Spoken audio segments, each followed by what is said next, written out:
Balatanya says somewhere, it's half of a fella this, okay, needs Hezbollah, we'll talk next time. The Gemara in Erevin has a huge machlokes. It says 2.5 years, Beis Shammai and Beis Hillel had an argument.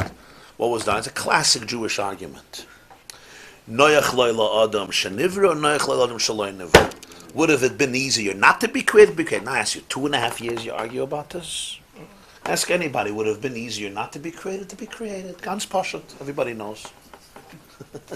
Ask anybody. The first Rashi in Chumash, I told you once, Bereshis bara amar Rabbi Yitzchak lo hayat tzarech. There was no need.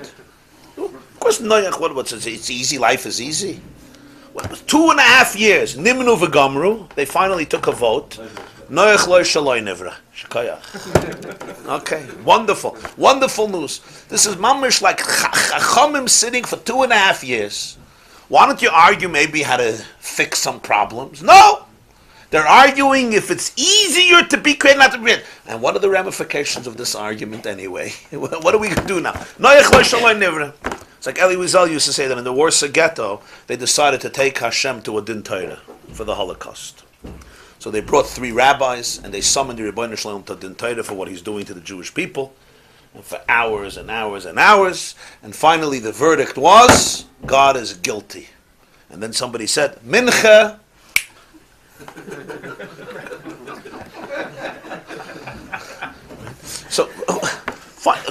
So for 2.5 years you're going to argue Noach loy nivra, yen nivra, Noach loy, as though you have a choice. Exactly. Mincha, it's time for Mincha anyway. Actually, Shachris.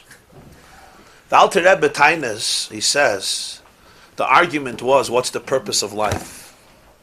Every person has a state of loy nivra, and every person has a state of nivra. The neshama, in its original pristine source, is tahira. It's beyond nivra. It's alakus. Then there is the neshama as it assumes identity. That's the soul that we could be more aware of. Identity. I. We call it I. The soul in its source doesn't have an I. Not because it doesn't have an I. It's the divine I. It's the divine I expressing itself. Then the neshama assumes a separate I in its own vision. One shitta is noyach loy shaloi nivra yosem nivra. The right thing for the person, noyach, is to go to the state of loy nivra much more than nivra. And then the other opinion is no, noyach loy dafka nivra yosem shaloi nivra. The loy nivra and nivra are all in the person himself. It's 2 ways how to define your identity. Should it be as a loy nivra or should it be as a nivra? How you should behave. It's everything. You just wanted to